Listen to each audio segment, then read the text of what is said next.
Greetings. Welcome to another edition of the Red Pill Diaries. I'm your host, Rashid. I'm waiting for my co-host, Rashid, to get on.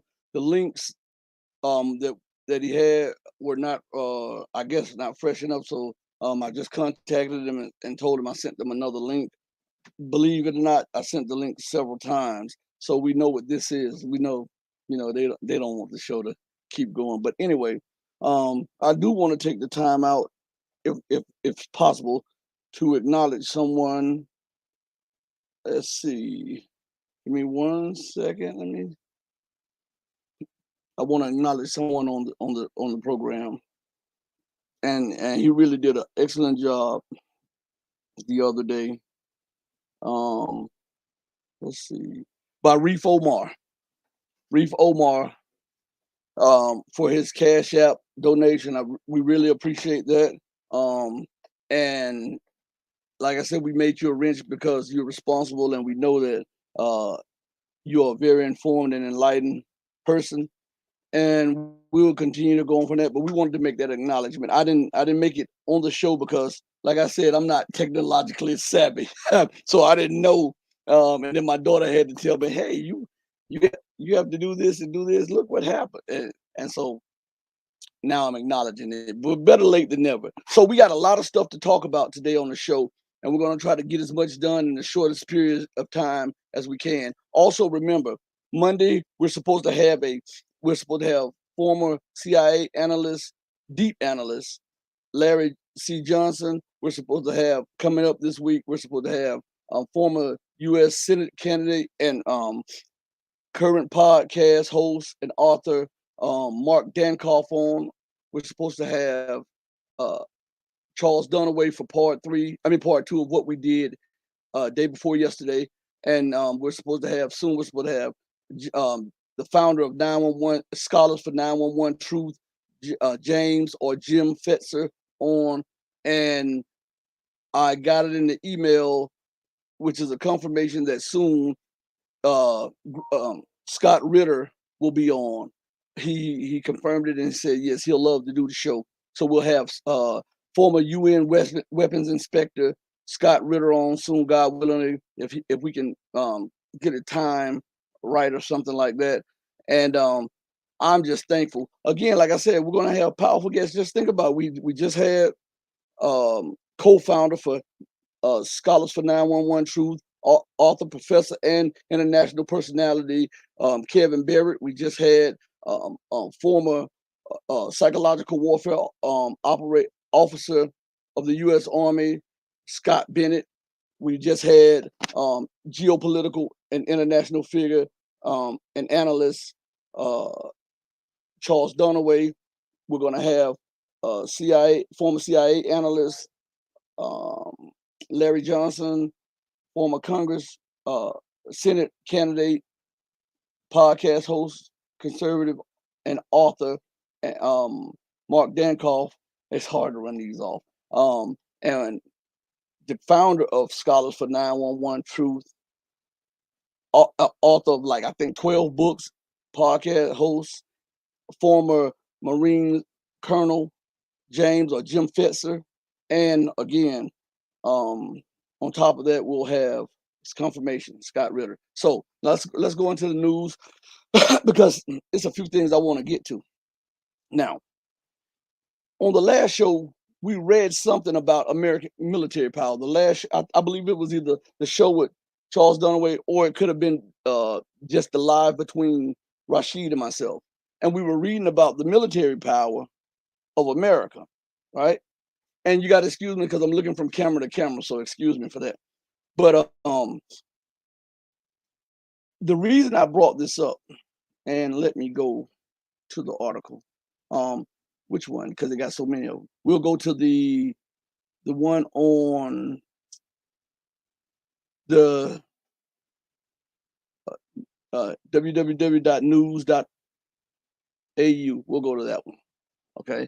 Because it has some semblance of what we're talking about. Uh, and so I randomly picked these articles. I just put it in a search engine just to see. And here it is. It says, U.S. military rated as weak. Remember that. Remember we were talking about that on one of the shows. And it says U.S. military rated as weak may not be able to win one war. Listen, may not be able to win one war as tensions grow with China and Russia. I want you to keep that in mind as I talk to you on the news issues. Now,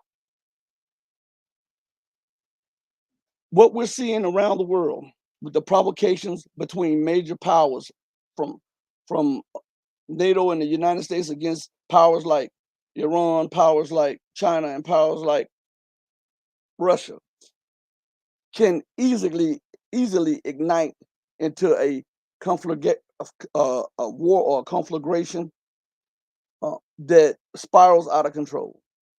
The people in Washington D.C., have no morals, no ethics, no scruples, no cojones, because they look. I want you to think about this. They will stand up and provoke nations that are their peers, their equal, right? And nations who are not their peers and equal, but they won't stand up to the elitists or the so-called deep state, which runs the U.S. government and runs the U.S. presidents and the Congress. They won't stand up to the financial terrorists on Wall Street, right? And they won't stand up to the MIC, the military industrial complex. But they'll provoke nations that are capable of beating the brakes off of them. Why would they do that? That's an insane and irrational policy. Why would they do that? When you have been the bully so long on the block, or you've been the king so long and you've ruled for so long, and you see people rising through the ranks, the first thing and one day they may challenge your authority or challenge your position, the first thing you try to do is knock them off. And how do you do that? You do that through covert means. And when the covert means don't work, you do it through public means of chastising, castigating, then threats, then sanctions, then provocations. And you use color revolutions, or you try to use color revolutions, or you try to win world public opinion on your side as to isolate the people, right? Isn't that what a bully does? A bully tries to get everybody on their side, whether they're right or wrong, right? To solidify their position against another person. That's what America's leadership does. They have no morals. I want you to understand this. And this goes to a point that I made on another show. And I believe I made it with Charles Dunaway. You have heard about people going to Washington, going to London, going to these political systems of the West to try to change. Even Obama, change. Wasn't that his mantra? Wasn't that his mantra? Change. And he did change. He changed his face and his spots when he got into office, right? Did not keep one promise to his constituents and his backers, right? Immediately after getting into office. Donald Trump, same thing. Joe Biden, same thing. All of these people are compromised. All of them. I hear conservatives talk about Obama, and rightfully so, and talk about Joe Biden, and rightfully so. And I hear the liberals talk about Trump, and rightfully so. What people are missing is that these are direct. Oh, I'm getting a message. Excuse me right now. Mm, okay, okay. Mm, um, these are direct results of American policy. Now, let me get back to something as I was talking about. The system is inherently corrupt. A lot of people, that is the main thing that most people who believe in America do not want to acknowledge. To acknowledge that the system is inherently corrupt would mean that those who want a better tomorrow or a better America or a better system, would be saying that everything was based on lies, and they don't want it. It's hard. Think about this for you religious people. When you believe so much since your upbringing, and somebody comes to you and tries to reason with you on something else, if it conflicts with, regardless of how many facts may be presented, if it conflicts with your long held beliefs, 9 times out of 10, you're going to go with your long held beliefs over reality, over facts, or over science.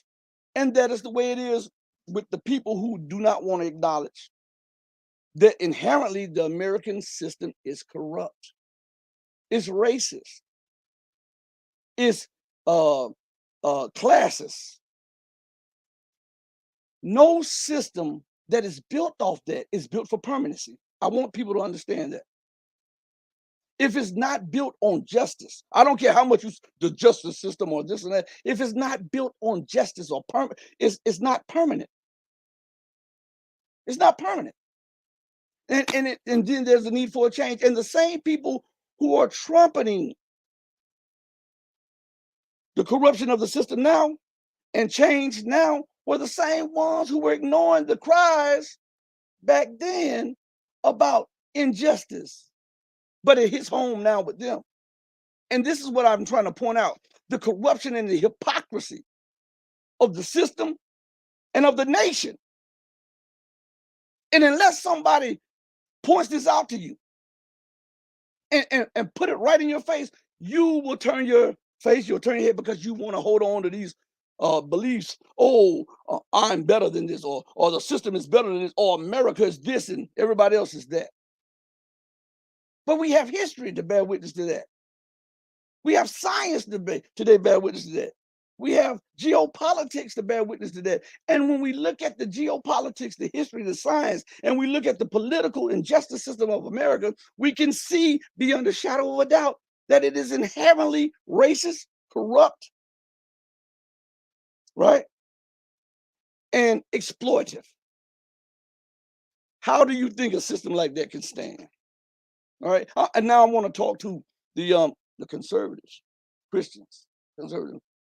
If you believe that God is just, and he is, and that you believe that God is right, and he is, how can you hold that the American system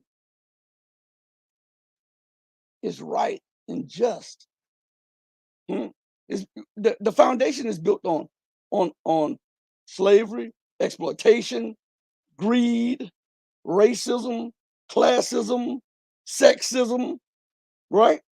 And those are the fundamental building blocks of America.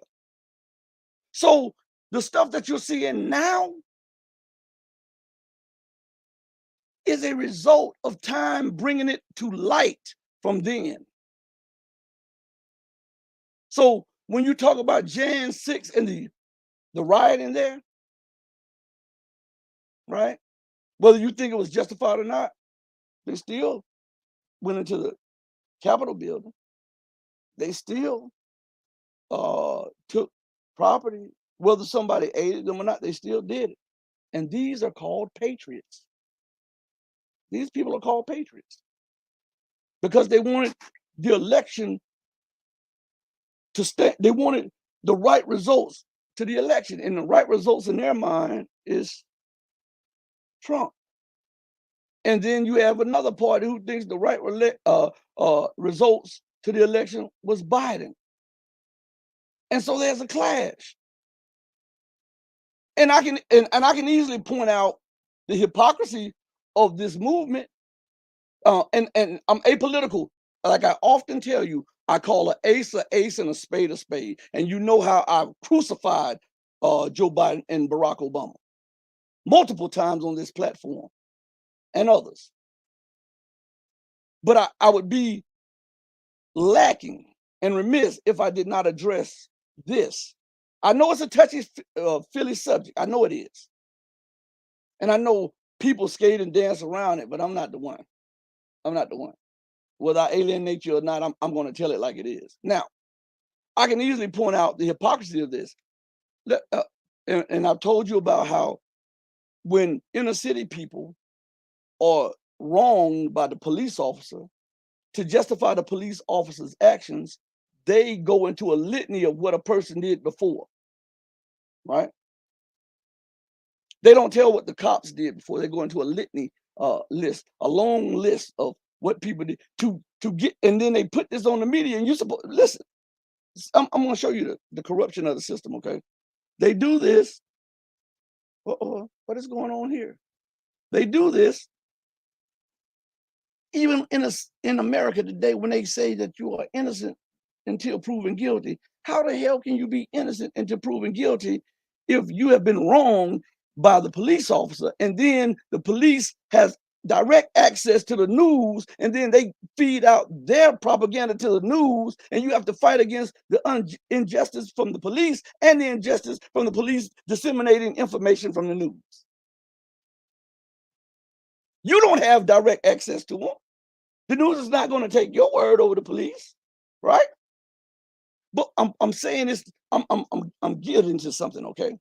So when the urban city protests, and you see people coming in and truckloads out of nowhere of bricks, and they're being passed out to the angry protesters, and then you see people in masks and gloves and stuff, and they initiate breaking something and riot, and the people are already worked up into a frenzy, and then they act on what they see these other people doing, right? The news only covers what they are doing, not the other people, right? And it said, and then you in the media, it's always these thugs. Look at them burning down buildings or breaking into buildings. What and stealing clothes? What does that have to do with the issue of someone's death? Okay, that was a building. Those were clothes. Those were TV sets. That was not a threat to national security. Hmm? But when you go into the and I'm gonna give you the benefit of the doubt. Say, for instance, they allow these people into the building. What happened next was on the people, and it is caused an uprising, a revolution, and these people are termed patriots. Can you see that? See, I'm trying to show you that most of you are not even aware of this because it's so ingrained into the psyche of America. This is going to go right hand in hand with what I'm talking about with Russia and China and Iran and NATO and America and the other nations. It's going to go right in hand. Just listen to me and walk down this path with me for a minute. So,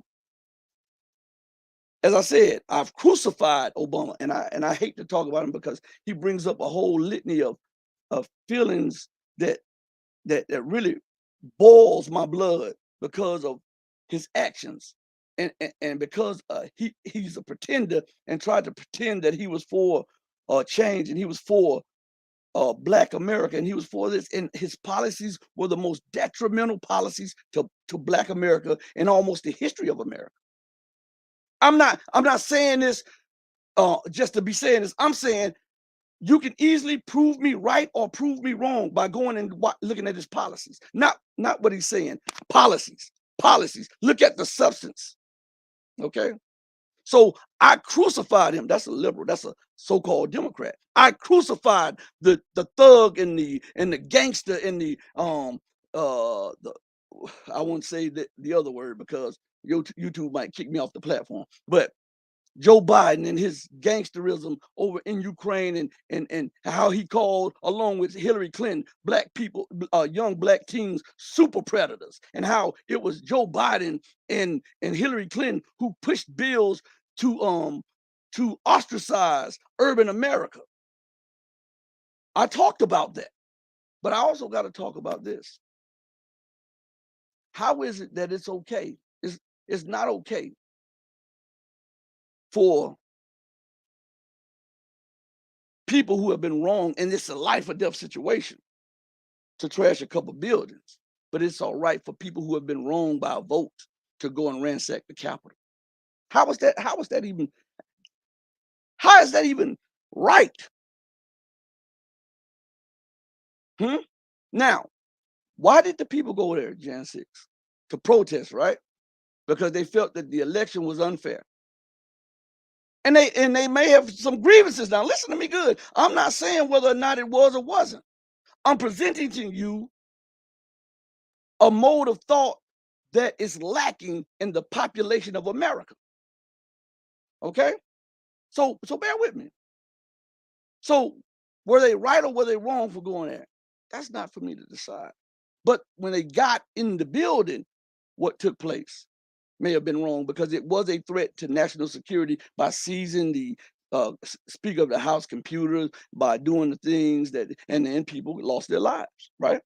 That was a national security threat. But ransacking a building because because the police disregarded the lives of a person of color, how, and the people who are ransacking a building out of anger of that because of multiple times and multiple being ignored, and that is a thug. But the people who ransacked the Capitol building, those are patriots. That's inherently racist. Do you see that? Now, the reason I brought that up is to show you the hypocrisy of both sides. I'm showing you the hypocrisy of both sides because we see this. And then when we go, we say, well, let's just, and I'm not doubting, I'm not, YouTube algorithm.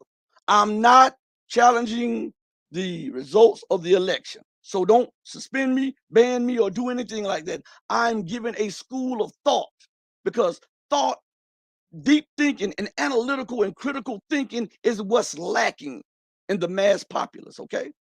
All right.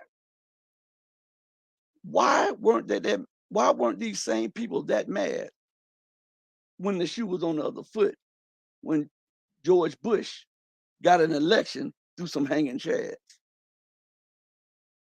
I'm asking these things, right?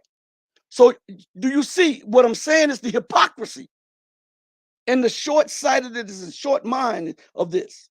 I don't care which one of them gets in the House, the Democrats or the Republicans. They are two sides of the same coin. To my point, the conservatives believe that Trump offer something new.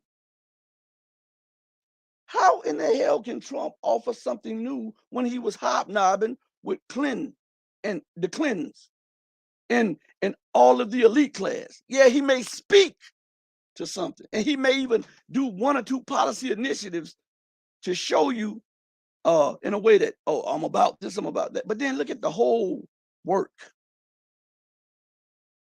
And then we see Biden comes into office promising to be anti-Trump. And he was more Trump than Trump in his policies. He didn't, this couldn't, listen, you guys got to look at the policies, not the words. And this is how people are deceived. Because the little pony show that they put on you, the smoking mirrors, and then this is how they do it. I call it the pulpit effect, okay? Because you know how you go to the church or you go to your mosque or your synagogue and you sit there and the pastor preacher or the leader of the synagogue are speaking in general terms, and some of those general terms speak to your position or your hurting or your ailing, and you think that that person is talking directly to you. So they know how to move and work a crowd. I call them political charlatans. Just like you have the spiritual charlatans, these are political charlatans. Let me give you a school of thought on this matter. How could Obama change the system when he was a product of the system and he's a beneficiary of the system, and his wealth came through doing things which were in helping and maintaining the system?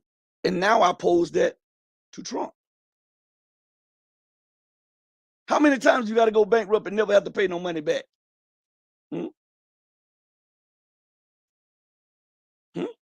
They can talk a good game, and they have both sides have you fooled, but they never address the underlying issue of the cause of all of the turmoil, all of the division, all of the violence, all of the anger.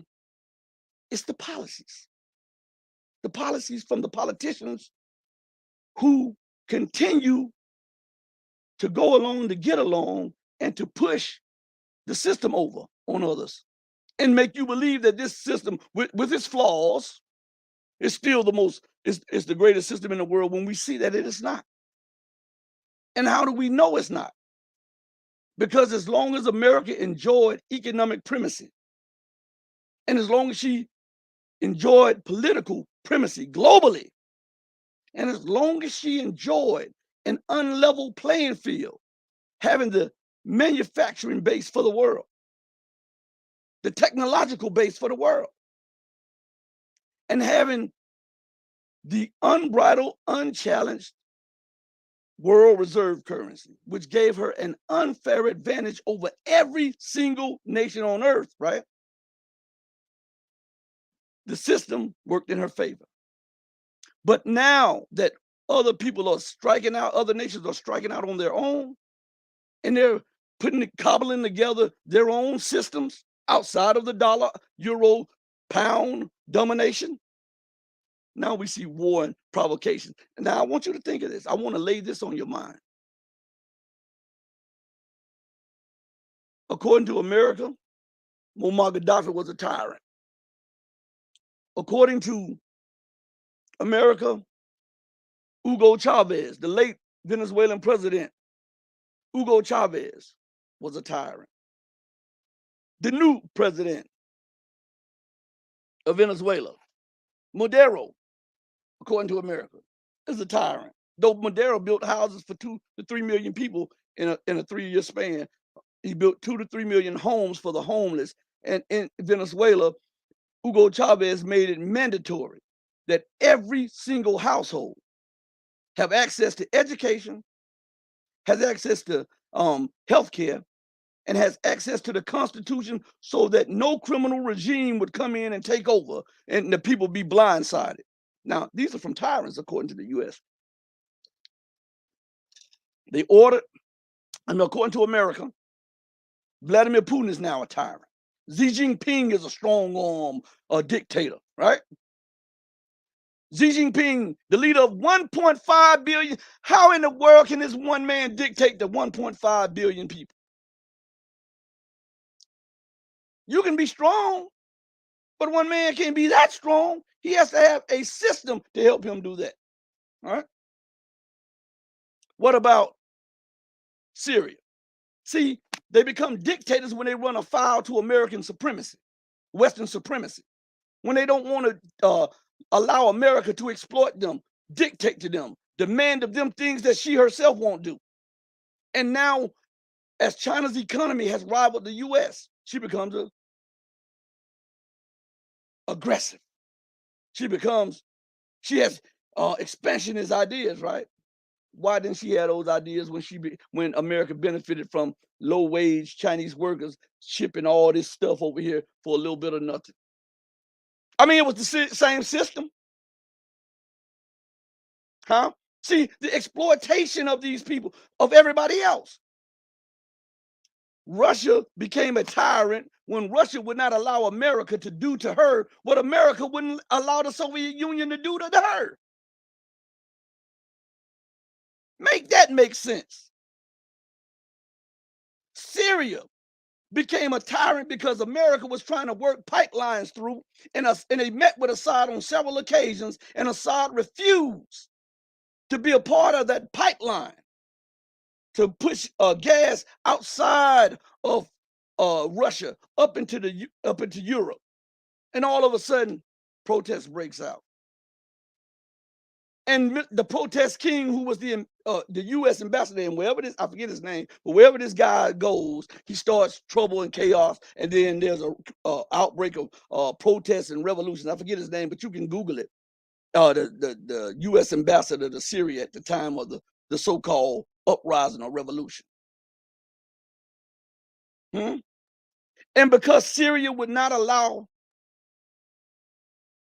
the West to control their national bank. Isn't that something? See, I point these things out because nobody talks about it. I was watching a show the other day, yesterday. Let me tell you something.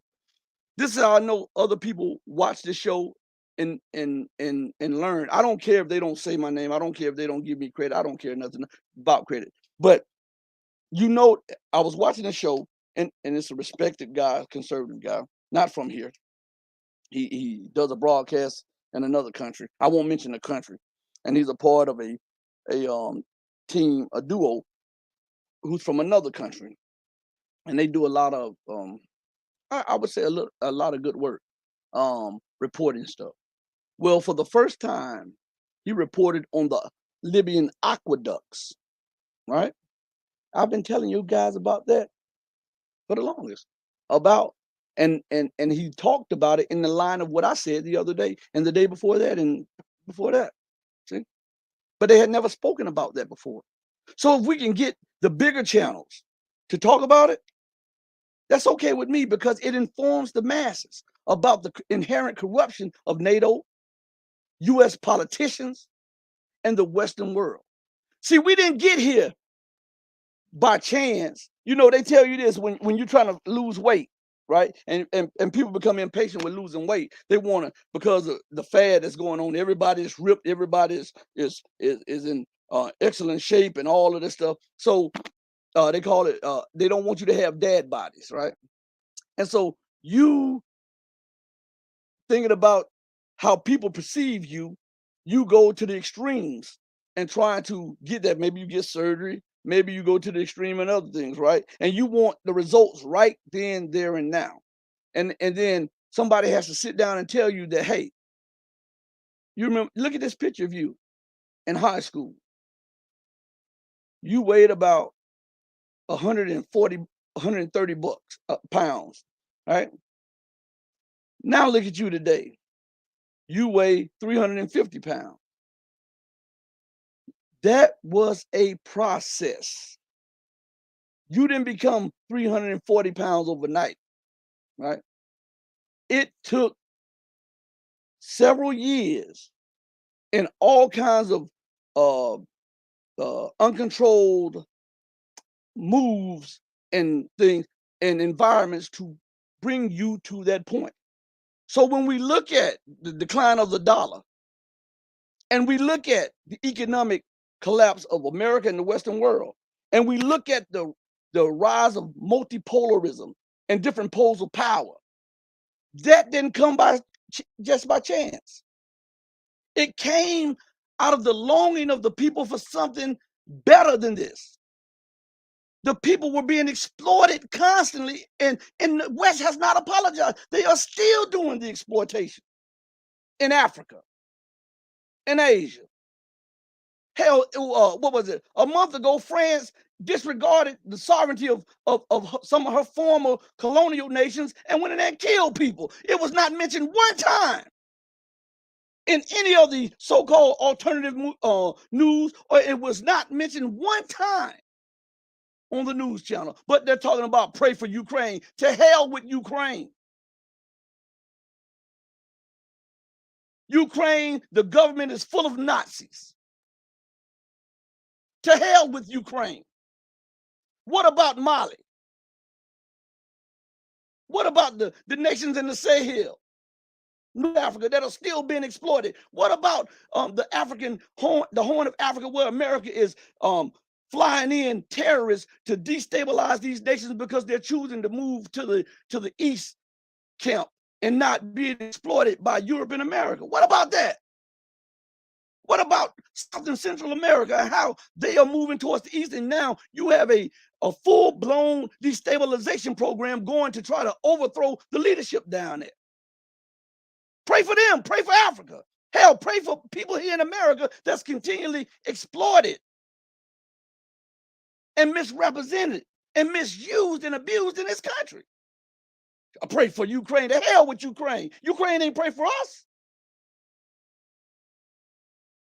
And the arrogance of this, even the puppet who was installed in the Ukrainian government comes and says, Africa must stand with Ukraine. And the African leaders, they didn't say anything. And then the US and the Ukraine tried to put pressure on you. It's time for you to say something. The African leaders, man, that's your business. You do that. Where were you when we were suffering? But now we're supposed to have all this understanding for you. You're talking about civilians are being killed. Hell, civilians are being killed right here in America. They're being killed all across the continent of Africa due to globalist policies, due to European policies, due to American policies to try to extract the mineral resources for a little bit of nothing. And they don't want these nations to become independent because they are the mammary gland of the Western economy. Without free or nearly free, very cheap resources from Africa, Central and South America, and Asia, the party is over. This is what this is about. This is why America is being belligerent with Syria and Libya and Russia and Venezuela and all of these nations in China. It's because the party is over. They say no more free ride.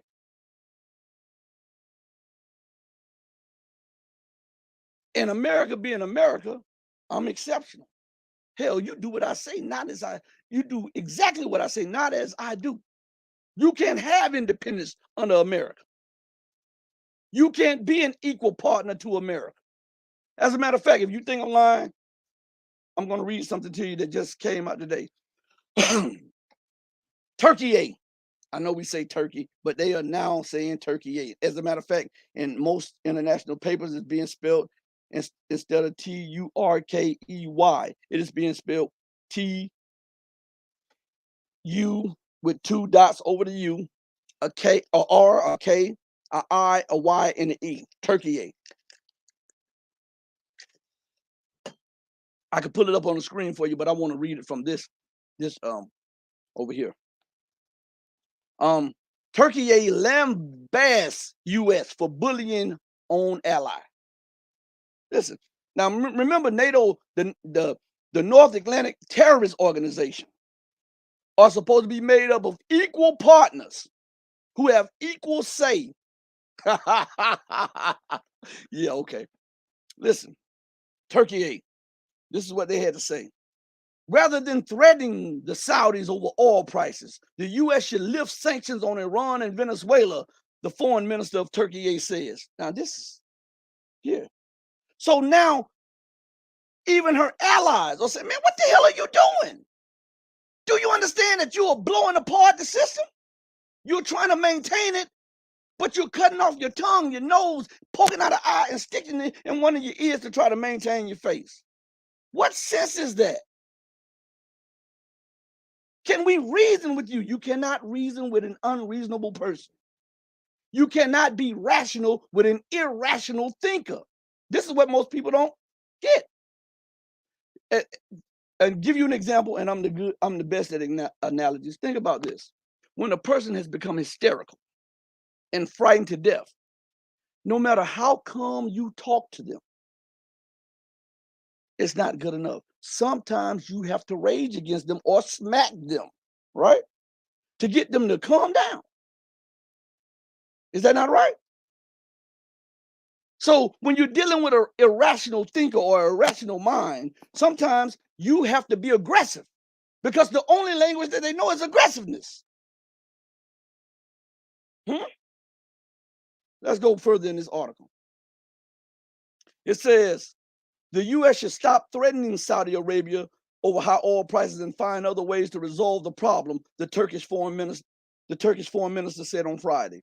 The Organization of the Petroleum Exporting Countries, or OPEC, of which Riyadh is a de facto leader, agreed to slash oil production in early October, angering Washington, which has repeatedly urged the group to instead boost output. Stop right there.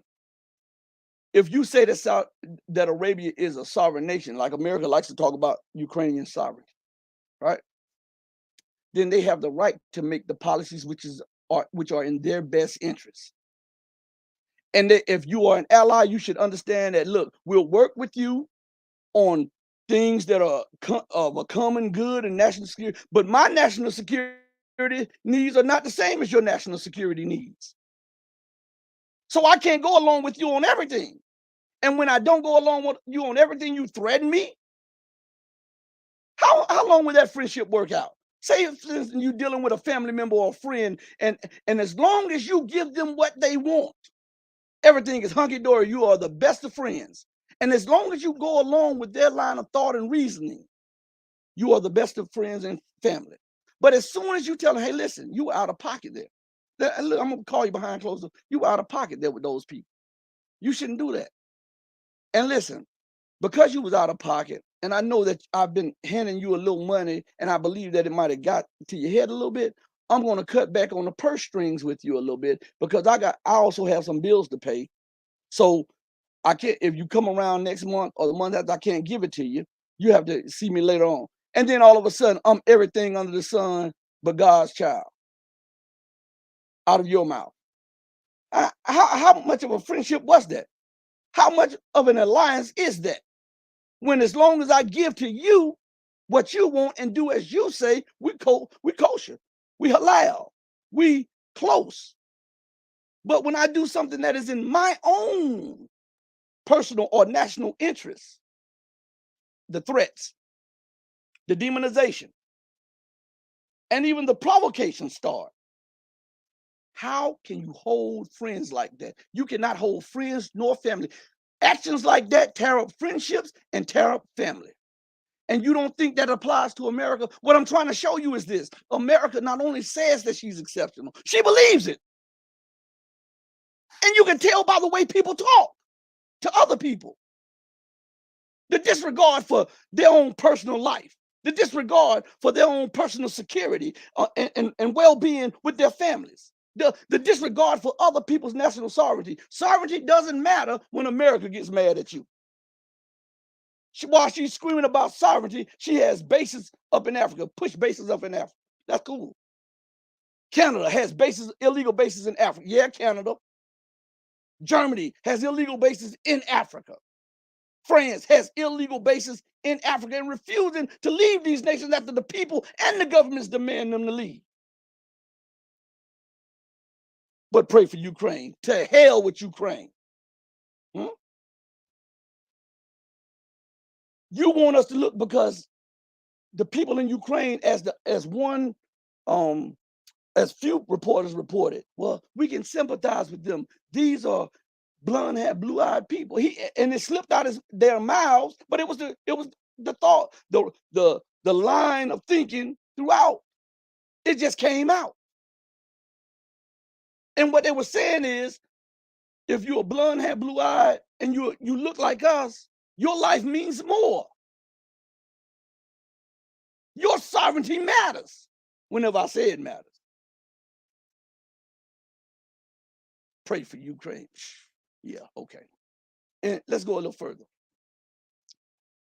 It says, listen what he said right here. Now, this is Mevlut Cavusoglu. He is the Turkish foreign minister, which is equivalent to the U.S. Secretary of State. Okay. Whenever you hear someone say foreign minister, they're talking about the other nation's Secretary of State. Okay. So he says, the bullying, and this is a quote now, the bullying against Saudi Arabia is inappropriate. We are going through similar challenges in energy prices, but we don't threaten anyone. That is an ally talking to their so-called ally. And guess what America did? Sent people, economic people over there and threatened Turkey. Told them, now mind you, we talking about sovereignty, right? Sovereignty is not just based on territorial borders. Sovereignty is an idea that a nation is able to live the way that they see fit and make policies that are in the best interest of their people and their citizenry, right? Turkey knows that their biggest income when it comes to tourists is from Russia. The biggest market for their vegetables and their fruit is from Russia, right? And Russia is one of their biggest trading partners. So Turkey works out a trade deal, Turkey lira for Russian ruble, and we'll use your mirror card because we have millions of your people coming here um during the vacationing time, and it would make it easier for the transaction if we implemented your mirror card. U.S. sends finance people from the government say, listen, we got sanctions on them. Well, Turkey said, hey, those are your sanctions. We understand that you got it on them, but then you don't do business with them. But we're Turkey. So the Americans, no, we need to make this clear that if you don't cut financial ties with Russia, we're going to attack the lira. It's an election coming up for the parliament and for the presidency. We're going to, if we cut and go into the lira, you already is experiencing inflation from when we hit you before. If you don't cut ties, we're going to attack your economy and we're going to attack the purchasing power of your currency, and we're going to bring it down, and then you'll be voted out. How much of a friend is that? You tell me. And if you think I'm lying, just Google this stuff, or Yahoo it, or Bing it, or DuckDuckGo it, or whatever search engine you want to use. Just go see what I'm saying. So sovereignty matters in Ukraine but why didn't it matter when you overthrew the democratically elected government? You know how you like to talk about Democrats and democracy? Why didn't democracy matter when the government was not so pro-West? Then democracy didn't matter then, did it? You overthrew a government and then tried to kill the president. You wanted to kill him. It took Russian special forces to sneak in at night to fly him out of Russia. Out of Ukraine. Because the West, NATO, tried to not only overthrow the government, they wanted to kill the administration. That gets left out. I tell you what we're seeing here is more alienation. Now listen, again, as long as the dollar reigns supreme, America can do that, right? And as long as America's economy is afloat, America can do that. But as these nations exit the dollar and exit trade with the United States, there'll be a day of reckoning. And this is what I'm trying to warn the populace here. You cannot commit evil constantly and think that you're exceptional to God's rule. Now, I want everybody to listen to me, regardless of what religious persuasion you are. If you believe in a higher power and you believe that God created the heavens and the earth, we know that at the base of that, there's justice. And there are rules that no one is the exception to, right? Like there's a rule called justice or judgment. And in some places they call it karma. And in science, they say that any action, right, will receive an equal or what? Greater reaction. So you cannot go around the world raping and pillaging and starting wars and causing division and occupying and bombing and lying and stealing resources because you have the military might and think that this will always be. Because if God is just, right? I'm talking to Christian America now. If God is just, and he is, and he's fair, and he is, and he's righteous, and he is, how the hell can you justify you being able to do this and getting away with it, but nobody else? There comes a point where you got to pay the piper. And we're seeing, again, it goes back to what I said about the fat when you're trying to lose weight. It does not happen overnight. because it didn't happen overnight for you to gain the weight. So we're seeing a collapse of the Western world order, or the so-called rules-based order, but it didn't happen overnight. They're trying to pretend like it just happened overnight. They robbed the currency of the money in the 60s. Do you remember that the quarters and the dimes had a 40% makeup or 30% makeup of silver? And after 1965, there was no more silver in the quarters or the dimes? And then in 1970, they completely robbed the coins of silver, because they took all of the silver out of the half dollars, right? This was prior to, listen to me good, this was prior to 1971. A lot of people talk about 1971. But 65 and 66 proved to be fatal years, because 65 is when they took the silver out of the quarters and the dimes, and 66 is when they started taking the silver out of the half dollars. And in 70, it was just a composition of different metals, no silver. And when America started printing and she could no longer keep up the volume of gold and silver and resources to back the dollar, Richard Nixon was forced to take the world off the gold and silver standard. And then later on, the Glass-Steagall Act was removed, right? And then later on, other laws were repealed. This is a process by degrees from which you didn't perceive. And all the while, it didn't stop America in her military escapades around the world, did it?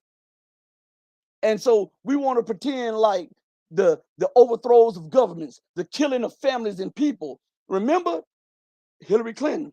We came, we saw, he died. Remember that? About when they raped Gaddafi? They didn't just bomb Libya.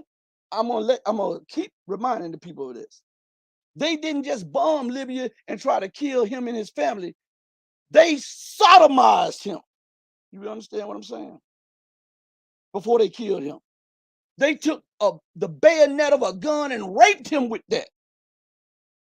Don't you ever forget that. That's the psychotic mind to do something like that. And these are leaders of America and the West. Nobody says a word about this. But you're talking about pray for Ukraine. Again, to hell with Ukraine.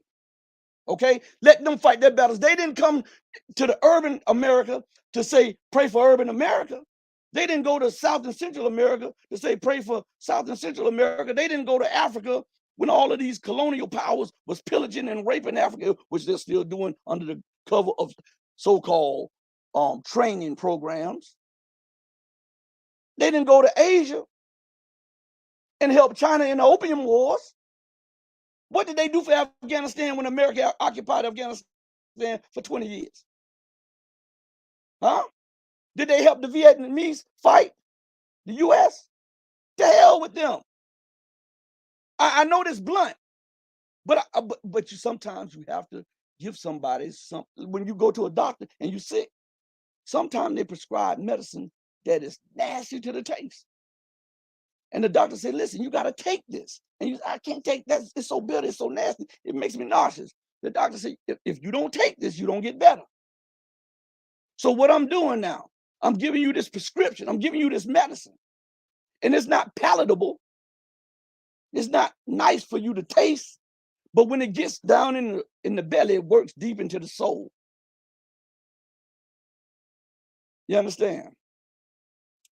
So again, let's finish this. We have to talk about this stuff. And listen to me good. I have a heating pad on my back. My back went out. You know, I train martial arts and stuff. My back went out on me. My back is killing me.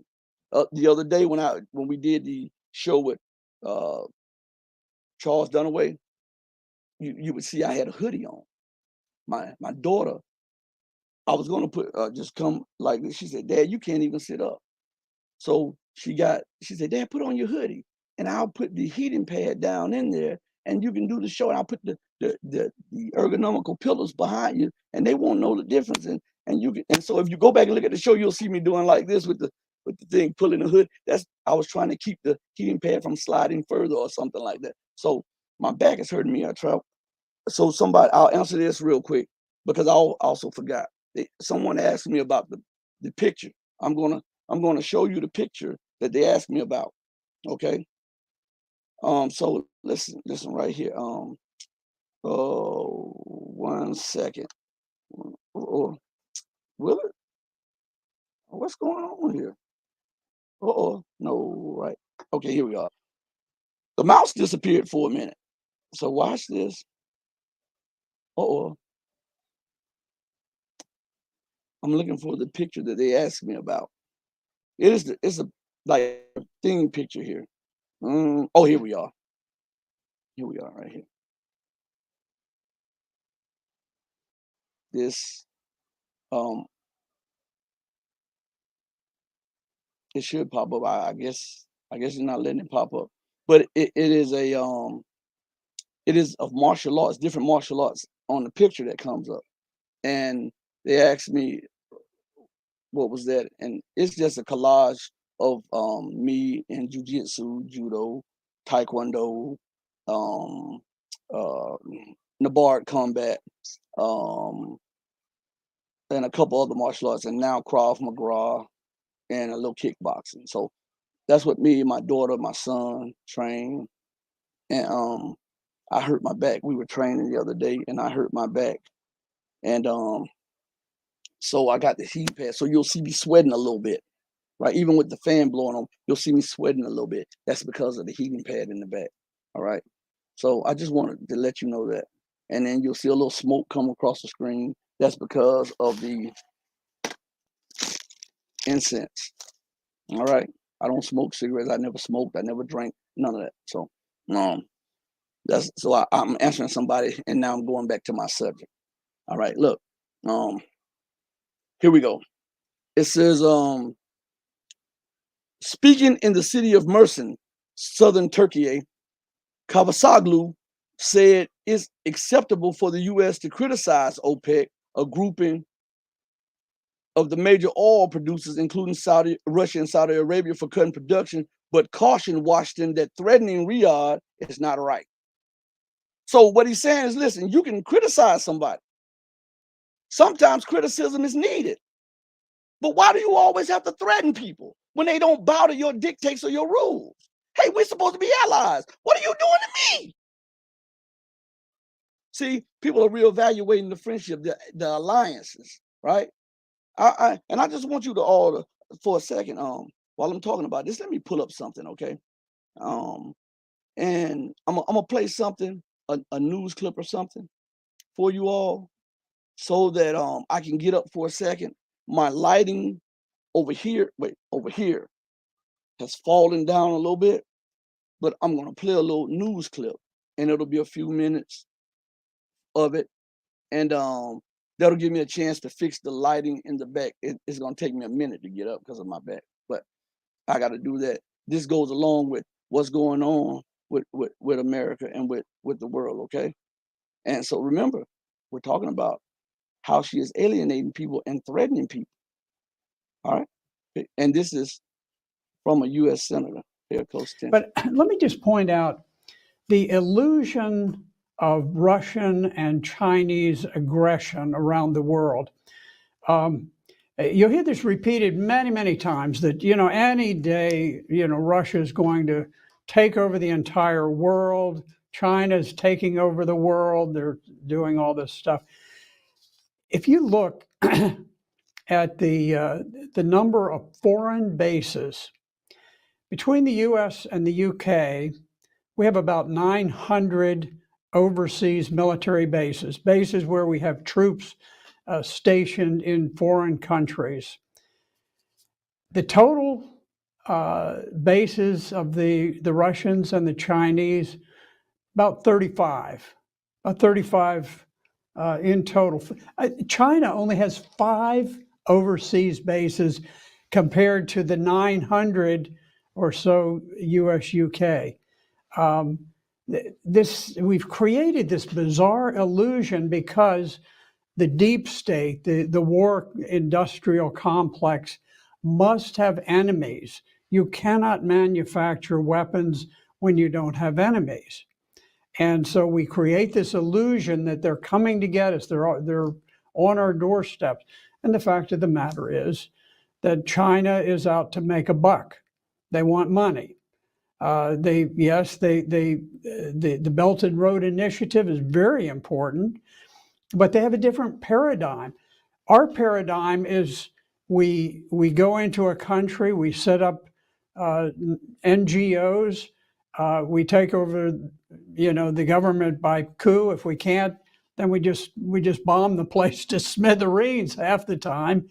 And you compare that with the foreign policy of China, which is you go in, you work with whatever government is there. You're not judgmental, but you make hard business decisions. You make investments, and I think for people who are comparing the foreign aid paradigm of the U.S. and China, they're saying, my likelihood of surviving is much higher if I follow the Chinese paradigm. So we need to just get away from this feeling that we have to constantly be at war with the entire world. Great Britain has the 21-mile English Channel that separates it from Europe, and that 21 miles has kept it quite safe from invasion over many centuries. There have been a couple of exceptions, and the Vikings came in and different things, bigger ones than that. But in any event, they're basically safe. 21 miles of ocean. You look at us. We've got 5,000, 6,000 miles of ocean separating us from the nearest threats that we perceive. So we probably have less reason to be militaristic than any great nation on earth. And yet here we are. Our budget is, the last I checked, it was as large as the next largest 11 defense budgets of the biggest defense spenders in the world. So we cut a single check to Ukraine that is as big as the entire military budget of Russia for a year. So we need to escape from this illusion that they're out to get us, because they're not out to get us.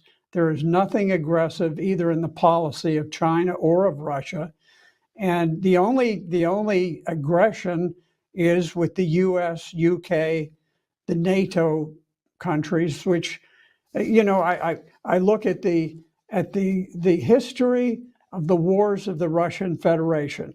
You have the tiny war in Georgia. You have the war in Syria, which they didn't get involved in until 4 years after the terrorists had been there. And then finally, at the last moment, they agreed to go in at the request of Syria because ISIS and Al-Qaeda threatened to overwhelm the country. Very reluctant, somewhat limited involvement in Syria. And now you have the situation in Ukraine. You compare that to our situation where we've fought multiple wars against Iraq. We fought in Somalia, we fought in Bosnia, we fought in Haiti, we fought in Kosovo, Afghanistan, Yemen, Libya, Uganda, Syria. I probably missed half a dozen wars that we fought. We fight everywhere. You can literally have a soldier who retires with 30 years active service in the U.S. Army, and he will retire and never have served a single day when the United States was not invading and occupying some country. So to compare that with the situation with Russia and China, where has China fought? Who have they invaded? They've had a couple little border disputes, but that's it. They don't invade people. We invade people. So we need to get away from this illusion. If we could ever break away from the illusion that they're out to get us, which is totally false, then we could start chopping back on our defense budget. World tensions could reduce, and we could get back to making cell phones or whatever we do for a living, and have a genuine economy that wasn't based on killing people in foreign countries. That's what we ought to do.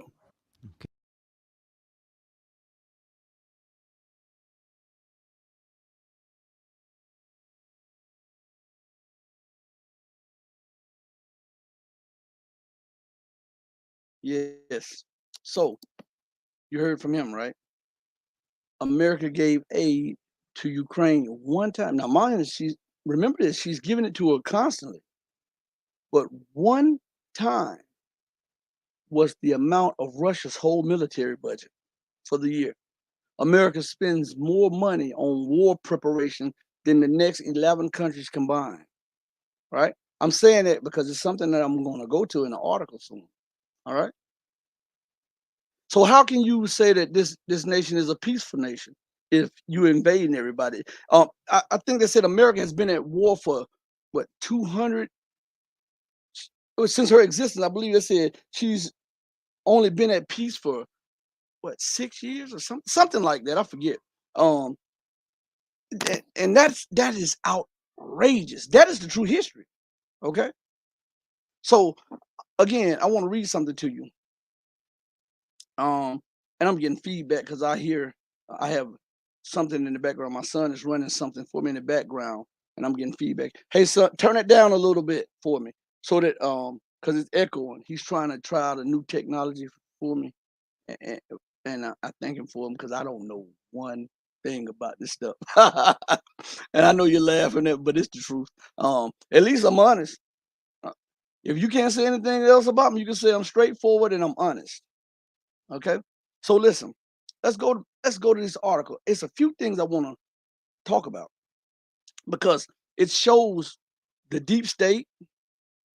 It shows the the leaders, the so-called elected officials and the selected officials, and the system itself has total contempt for people, the average person or the people in the mud has, because think about this.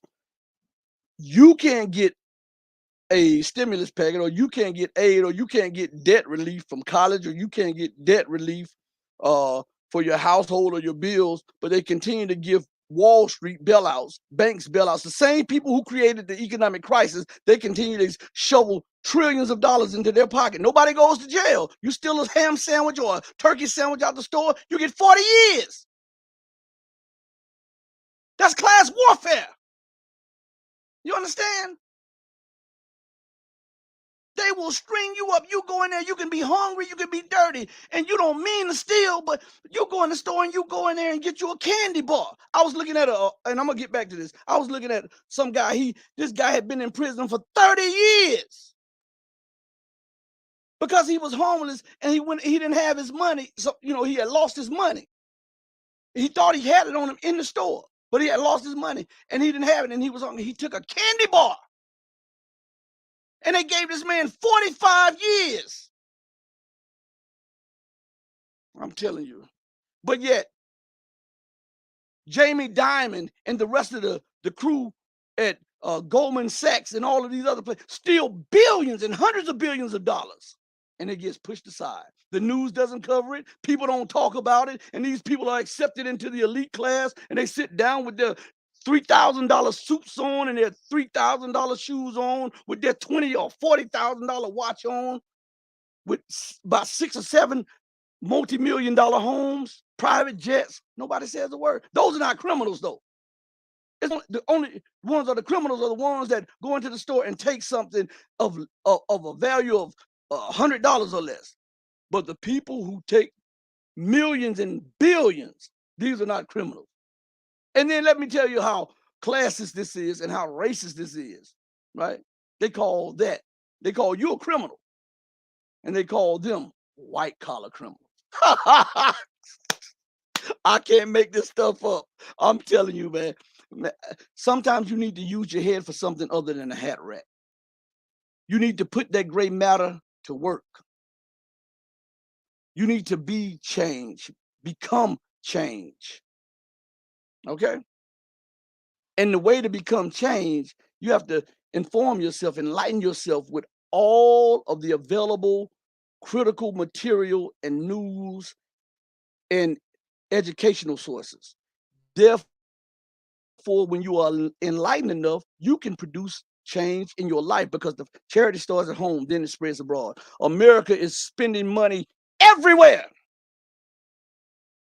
And it's an explosion of homelessness here in her own borders. You can find $50 billion for Ukraine, but you can find $50 billion for the food stamp program to help people who are struggling because of your inept and corrupt policies that is causing inflation. Huh? The insanity of America.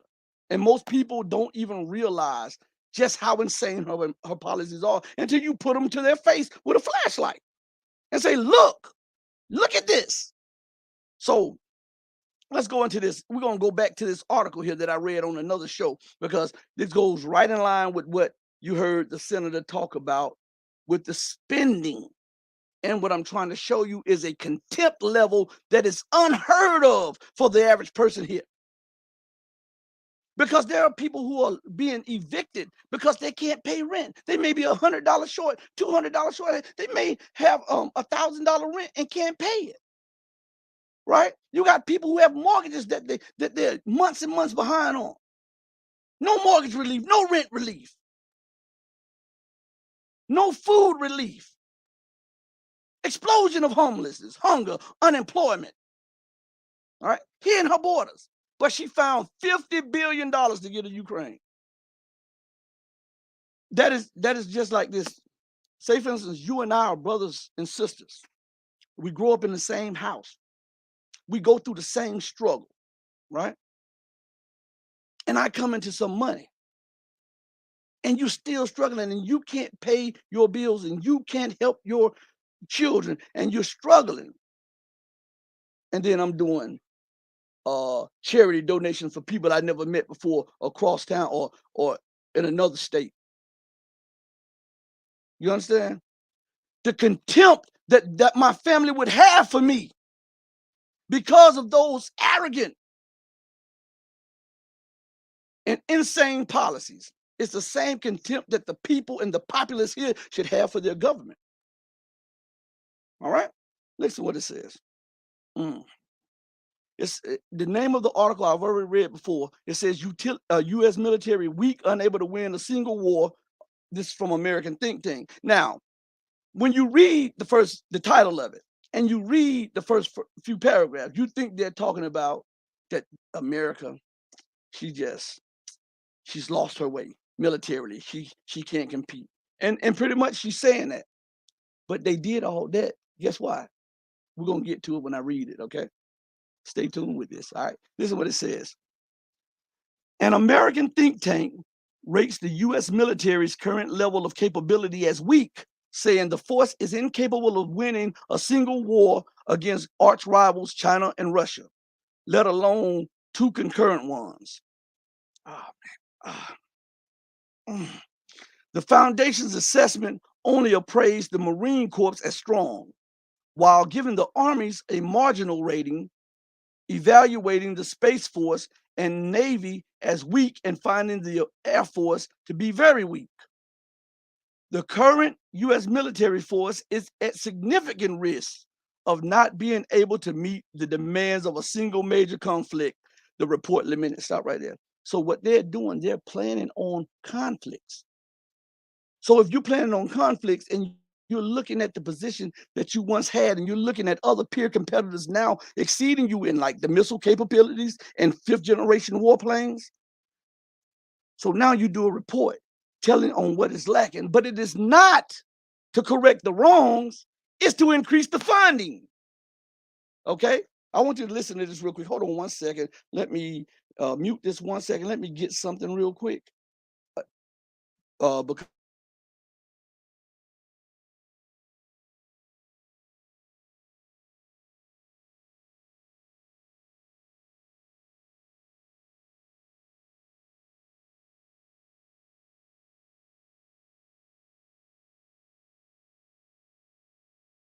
Okay. Okay, I'm back with you. Let's finish this. Let's go into it. It says the current U.S. military force is at significant risk of not being able to meet the demands of a single major regional conflict. Well, what conflict are you talking about? What regional conflict? There are none. China is telling you we don't want war. We just want you to get out of our business. Russia's saying, listen, we don't want conflict with NATO. We don't want conflict with America. We're just telling you you're not going to set up no bases that will have missiles that can hit Moscow in less than a minute. You want Ukraine to be a springboard to hold Russia's national security at the barrel of a gun. That's not happening. This is what Russia is saying. Iran is saying, listen, man, we don't want war with you. It's not us setting up military bases around America. You have 30 to 40 military bases set up around us. So what regional conflict is she talking about? What regional conflicts is she talking about? She's talking about starting war with these nations. You understand? So she needs more money. Now, here's the kicker. The money that she needs has to come from these nations. You cannot make this stuff up. Is that not crackhead thinking? Right? The crackhead steals. It's 6 people in the room. 5 of us go to the kitchen. When we left, one of us left our wallet on the table. Now, mind you, all of us said, hey, man, we're going to sit here and we're going to watch this new movie that's coming out together. And we don't have anything to do. It's 6 of us. 5 of us go to get the drinks and, like the lemonade and like the popcorn or whatever you want to eat, whatever you do, whatever. And we come back, all of a sudden, Freddie is over there fidgeting, right? And then he starts talking fast. Then Freddie says, I gotta, you see your wallet still there, so you're not thinking about nothing. You know what? I gotta go. I'll be back. You know what? My sister called or my brother called. So I gotta go. I'll be right back. Then you don't hear from Freddie no more. You call him, he didn't answer his phone, right? Then the night is over. Everybody goes home. You get your wallet, you go in your rooms, and then your wife said, "Hey, that number you were going to give me to call so that I can order a new mattress, give it to me." So you go in your wallet and you realize all $3,000 is gone. So now you calling up everybody. Hey, everybody had access to my wallet, and everybody saying no. And Freddie give you the story, and the story changed. Now he's picking up the phone, and he's giving you a story. You know I wouldn't do it to you, and giving you all kinds of fast talking. And everybody's like, look, man, we were around your wallet, but we was around your wallet together. The only person that was around your wallet when no one was around was Freddie when we were all in the kitchen. And then Freddie left. Right? That's how the crackhead hustles, right? That's what America's doing. She's hustling the people with her currency. And the nations are getting tired of it. They're looking at the crackhead smoking the crack. They're looking at the crackhead fidgeting, sweating, and a crackhead can talk. They'll talk. They are fast talkers. They're hustlers, right? And that is what the American government does. She blames everybody for the things that she's doing. That's a crackhead.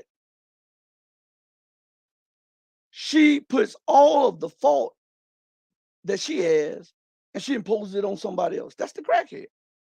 Only to go to get another fix. That's America. She has to have this fix of war. And this amount of money is never enough. So I need some more. And when I get that, I need some more. And I need supplemental spending for it. And I need extra bills and emergency session bills. And it's never enough. So no matter how much crack the crackheads smoke, it's never enough because they're trying to attain that first high.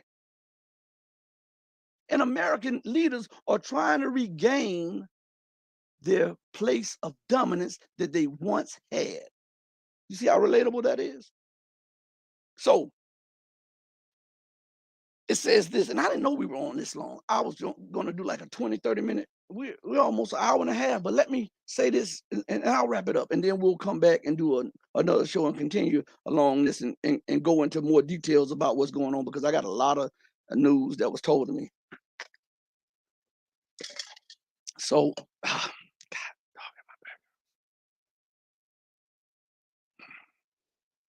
anyway, we got to soldier on.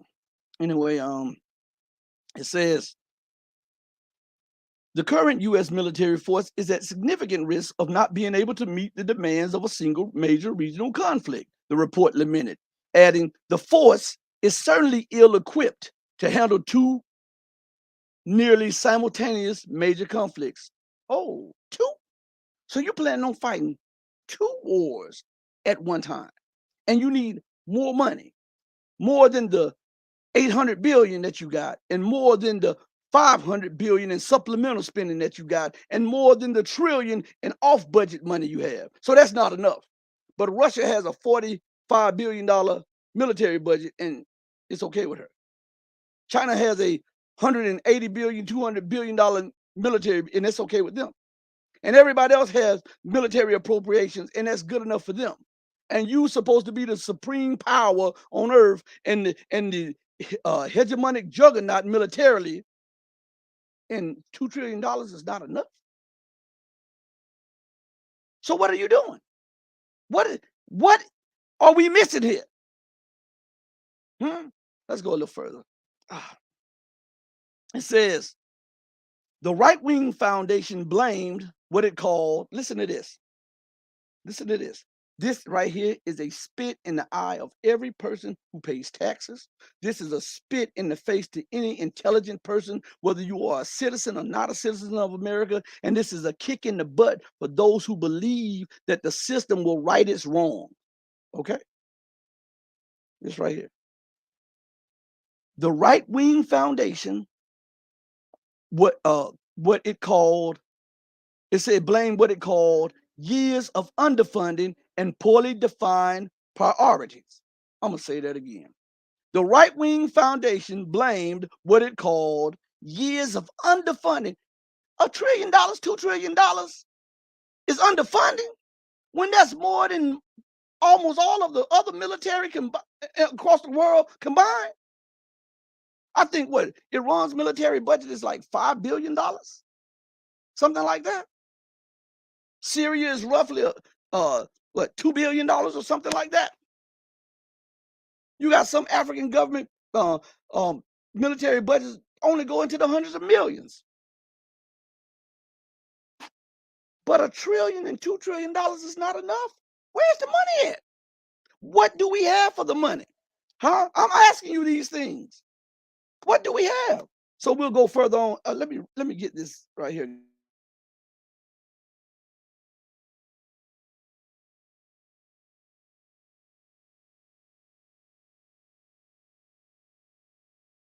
Reach it. I can't. I'm sorry. I can't reach it.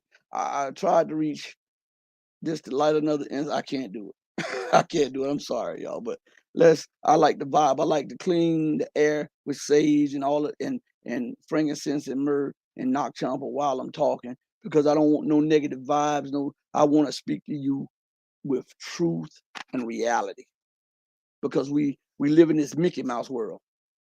Well, I call it the bizarro world. Well, up is down, down is up, in is out is in, and sound is unsound, and crazy is rational.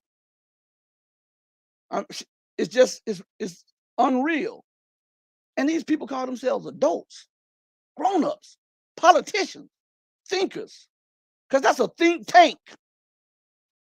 No wonder America is in the position she's in, because these think tanks are tankless on true thought.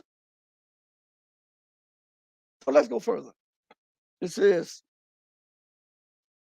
the right-wing foundation blamed what it called years of underfunding and poorly defined priorities for the military becoming weak relative to the force needed to defend national interests on the global stage. Check that out.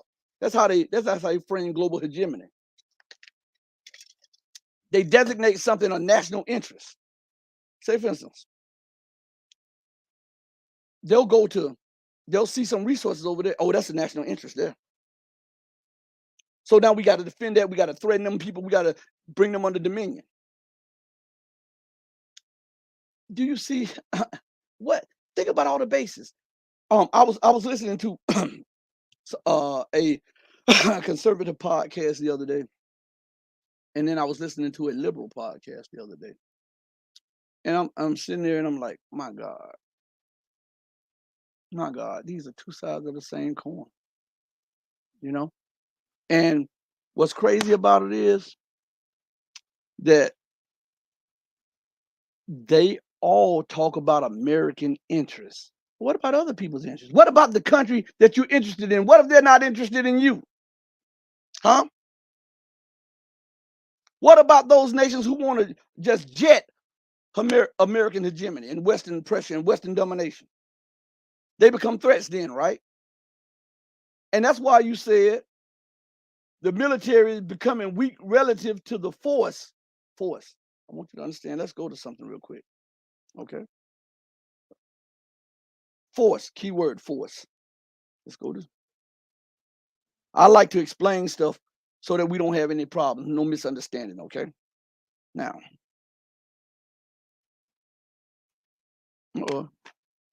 according to the dictionary on, and I'm not using Google this time, I'm going to use Bing, since people say I use Google. It says force means strength or energy as an attribute of physical action or movement, right?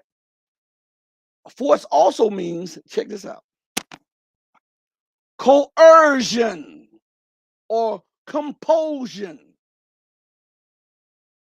especially with the use or threat of violence. So now let's go back to what the article says.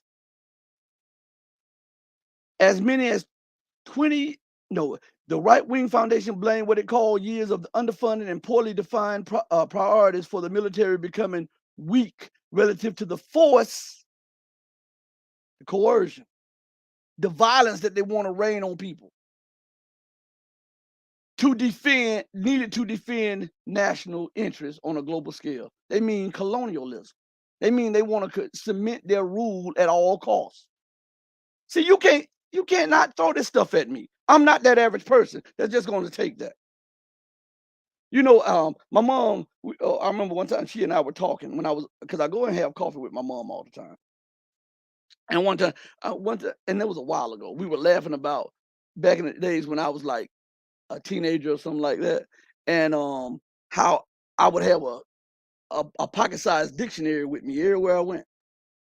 Now, listen, I was what you call one of the cool guys, but I often carried a dictionary with me, and I often had a book with me somewhere. And I ran across a lady that I met a long time ago, about 30 some years ago, 30 years, something like that, 30, 35 years ago. And and she told me, she said, you know, one thing, she saw me, I was sitting down reading, I was at a park, and she said, hey. And I looked over and she just ran over, she hugged me, and she said, you know, one of the things I love the most about you, she said, every time I saw you, you had a book. She said, you were on the basketball court and your bag over there had a book in it when you used to play basketball. Yeah. I mean, the best way to learn is to read, to research, right? So the best way to learn when they're saying something to you is to understand the wordage that they're saying, because when they're talking, you think they're talking to you, but they're talking over you to their friends and to their allies and to their colleagues. So you have to understand what those words are, because they use some kind of jargon to get over you, and you think, oh yeah, but you don't look into the words that they're saying. So they're telling you that they need more money because they believe they're going to prosecute 2 more wars, major wars, because it says major conflicts. Hmm? And then it says to justify their irrational thinking. See, I told you, irrational is rational, and rational is irrational in bizarro world. right? You know Bizarro? You remember Bizarro in the comic books? I used to have boxes and boxes of comic books as a little child, and my mom used to get mad at me sometimes. She would toss some of my boxes because I had huge. She would toss. I would go off, riding my bike. I'd come back, and where's one of my boxes? She tossed it in a dumpster. but but listen, um, uh, Bizarro is a comic book character. He's the opposite of Superman, right? Superman is supposed to be this fearless, intelligent, powerful, beloved figure, and Bizarro in Bizarro world is the opposite. And so I use that in a description of today's mindset of the political class, the leaders, and even down to the very people themselves, because they cannot entertain rational thinking. All right. So let's go further. It referred to, well, it says as many as 20 years of operations have taken its toll on the force. Stop right there. 20 years of what they're talking about, 20 years of operations. 20 years of war. That's what it's saying. Has taken its toll on the force, meaning that people are standing up to them now. So they don't have enough power to cower people or to force them to submit to their will. That's what it's talking about. And this goes and says the report said, referring to the United States invasion, see, across the world, especially in the West Asia region over the past decades. So the invasions don't mean nothing. The deaths don't mean nothing. The bombardment with weapons and nuclear armaments don't mean nothing because they have used nuclear weapons. What do you think depleted uranium rounds are? Huh? What do they make nuclear bombs out of? Uranium. The US and NATO has contaminated nation after nation with depleted uranium rounds. And people are having children with all types of birth defects. In some parts of the land of Iraq, you can't even grow food because of the uranium contamination there. And in Libya, it's the same way. But no news speaks about this. So that's what it's talking about. Right? It says invasions. It didn't say going to the aid of anybody. Invasions. Okay, stay right there. Don't go anywhere. All right? Just hold your horses 1 second. I thought I was going to get off of this, but I'm going to. Let's go to the dictionary again. The word invasion, right? Because if you justify it, you don't have to invade, right? It says an instance of invading a country or region with an armed force, right? Listen to the synonyms, all right? The synonyms: occupation, conquering, capture, seizure or seizing, annexation, annexing, to take over. So let's go back to what they just said. As many as 20 years of operations of war had taken its toll on the force to project power. The report said, referring to the United States invasions. What? What? Invasion? What? What is the invasions? Occupation, conquering, capture, seizing or seizure, annexation, annexing, take over. So when you do that, you're a hegemon, right? When you go to another land and you take over, or you annex it, or you seize it, or you capture it, or you conquer it, or you occupy it, you become a what? You become a what? A colonialist, right? Because you are colonizing that nation. So colonialism did not stop. It was just masked under the right to protect, democracy spreading, right? the rules-based order. Hmm? That's all it is. It's a mask. It's a deception. Colonialism and hegemony has not stopped with England and America and the Dutch and the French and all of the rest of the colonial West. And this is the burden that they are bearing now with economics and politics, because there's a political fallout globally. There's an economic fallout globally. And now there's a military fallout globally, because another alternative system is being offered in contradiction to the system that was forced on other people. And this is unacceptable for people who believe that they're exceptional or better than you. How dare you challenge my word of thought? How dare you challenge my position and my policies? How dare you challenge them? You are supposed to do as I say and not as I do. And that's bringing the world to war. Because America and England and the Western world, they're losing their luster. They're losing their shine. And now the only thing that America exports is movies and money. And now the world is turning away from both. All right? We're watching the collapse of a world. It's in real time. And most people cannot understand it. But it has everything to do with her domestic policies. Well, what you mean, Rashid? You just said internationally. The international policies are a direct reflection of her domestic policies. The way she treats people within her own borders is how she's treating the rest of the world. You understand? You understand? I just want you to understand this. The way she's treating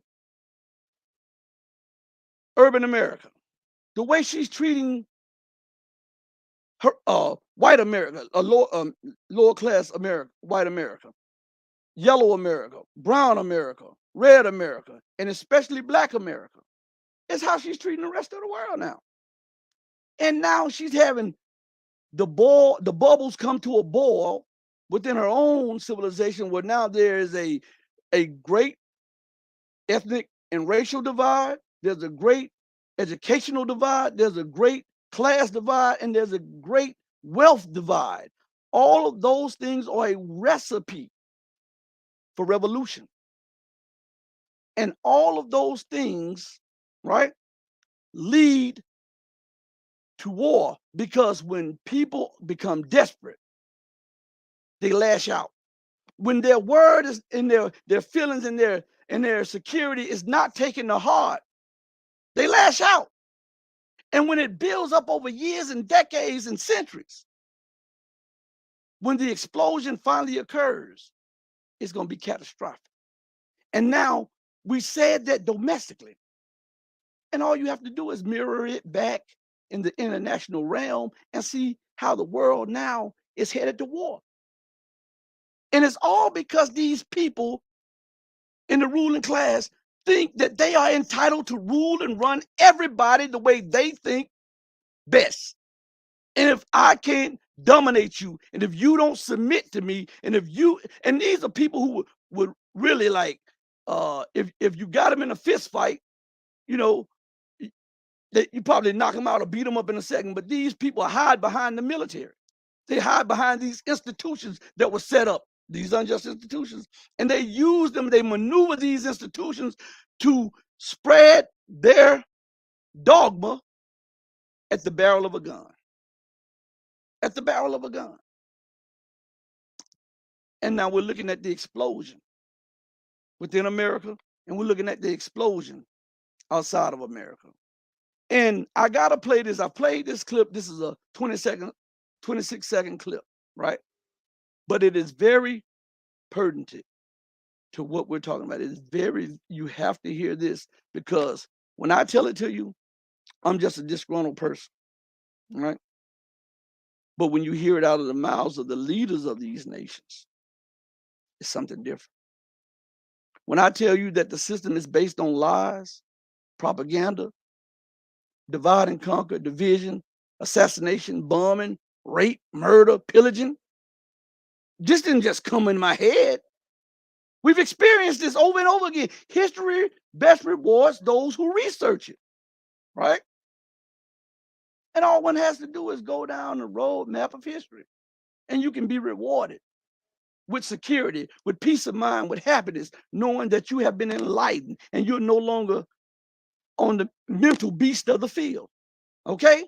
Listen to this. I want you to listen to this again right here. When I was This a is American cadet, policy. what's the cadet motto at West Point? You will not lie, cheat, or steal, or tolerate those who do.